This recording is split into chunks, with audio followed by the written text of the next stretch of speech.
A gente vai ter muito para falar a respeito do Papa Francisco, tema de abertura do Zaidan, dando um passo adiante muito importante, que é necessário você ouvir daqui a pouquinho. A gente começa indo a Brasília com o Rafael Procópio. Hoje tem o início do julgamento do Núcleo 2 de quem tramou o golpe. Vamos com o Rafael Procópio? Fala, Procópio, boa tarde. Oi, Ronald. Oi, Zaidan. Boa tarde a vocês. Excelente terça-feira para todo mundo que está com a gente. A primeira turma do Supremo Tribunal Federal está julgando neste momento o chamado Núcleo 2 da denúncia da Procuradoria-Geral da República sobre uma suposta possível tentativa de golpe de Estado no ano de 2022 a partir das eleições presidenciais.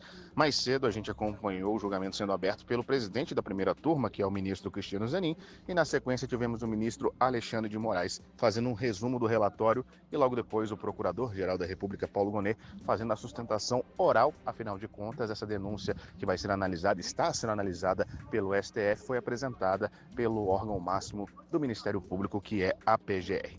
Neste momento, o que a gente está acompanhando? A votação, de fato, de cada um desses processos. Lembrando que esse Núcleo 2, tem 6 pessoas que seriam a segunda escala de comando dessa possível tentativa de golpe.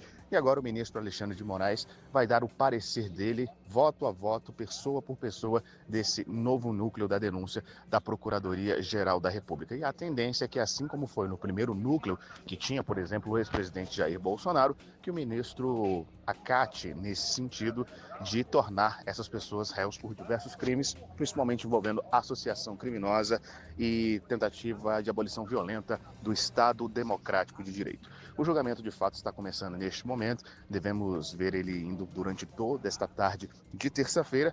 Lembrando que são 3 sessões marcadas somente para este Núcleo 2. A primeira sessão aconteceu na parte da manhã de hoje e agora estamos indo para a segunda sessão. Existe uma expectativa de que que o caso dessas 6 pessoas seja analisado na totalidade ainda na tarde desta terça-feira. Lembrando que a denúncia da Procuradoria-Geral da República ofereceu, na verdade, a denúncia ao STF de 34 pessoas, sendo que o inquérito da Polícia Federal entendia que 37 pessoas do núcleo próximo do ex-presidente Jair Bolsonaro durante o governo dele, de 2019 a 2022, teriam cometido esses crimes aí na questão, na verdade, de um golpe de Estado. A denúncia da PGR entende que 34 dessas 37 pessoas que, na verdade, cometeram esses crimes. E agora está nas mãos do STF decidir se essas pessoas vão ser julgadas ou não por esses crimes, se tornando réu. E mais para frente, ainda provavelmente no ano de 2025, essas pessoas devem ser julgadas de fato, e aí a gente vai saber se elas serão condenadas ou não. Volto com vocês. Valeu, Procópio. Obrigado pela sua participação aqui. Estou acompanhando na TV Justiça, também na tela do Band News TV.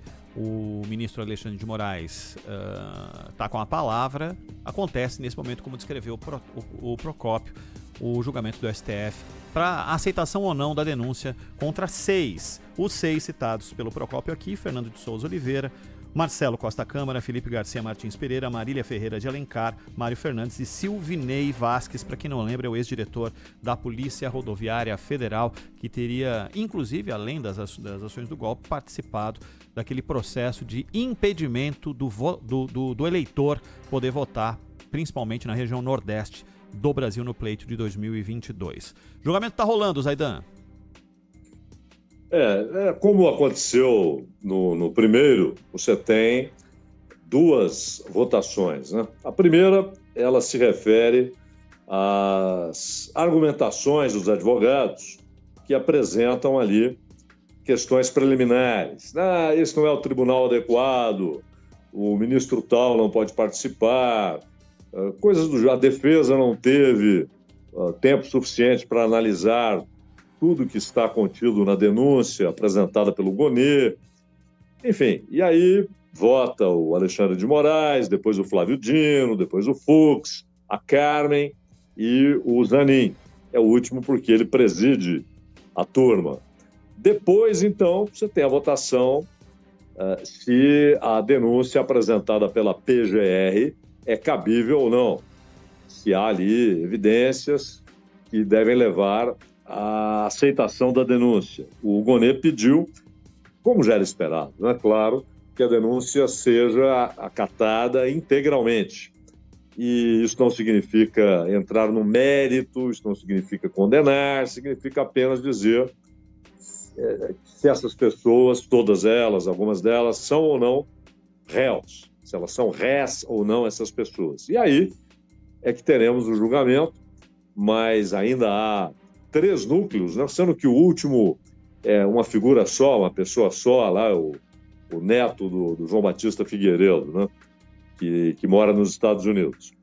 Então, é isso que teremos. Há uma certa expectativa sobre as manifestações do Fux, já que, quando o primeiro núcleo passou pela avaliação da primeira turma e todas as denúncias foram acatadas, todos eles se tornaram réus, o Fux apresentou algumas divergências em relação à posição do relator, que é o Alexandre de Moraes. Então, há uma certa expectativa como é que ele vai se posicionar nesse julgamento da denúncia, se a denúncia será ou não acatada, com relação a esse segundo núcleo da tentativa de golpe de Estado, Ronald.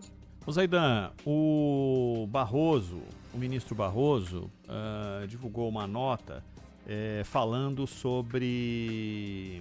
Isso foi no sábado, né? Dando uma resposta ao texto da The Economist, e com críticas ao Alexandre de Moraes, e ele fala muita gente entendeu que ele já antecipou voto ou algo do tipo e tudo mais e tal. Você chegou a ler essa nota do Luiz Roberto Barroso a respeito do texto da Economist? Não há antecipação de voto, né? Há uma resposta a uma acusação feita pela Economist, que é hoje uma espécie de sombra, né? A Economist, que ela sempre foi uma revista reacionária, mas ela tinha ótimos textos, né? E algumas reportagens muito boas. Hoje tem nada, né? Os textos são ruins, as abordagens são equivocadas, e o ranking que ela faz, por exemplo, sobre estados com mais ou menos liberdade, mais ou menos democracia, é um ranking patético. Então, a Economist ela virou apenas um incômodo, né?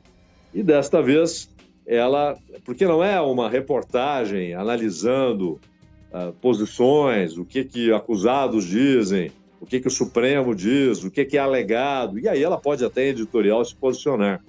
Ela faz uma denúncia barata, sem fundamento. Então foi uma resposta do presidente da corte a essa matéria da Economist. Não vi antecipação de voto em momento algum, Ronald. Perfeito.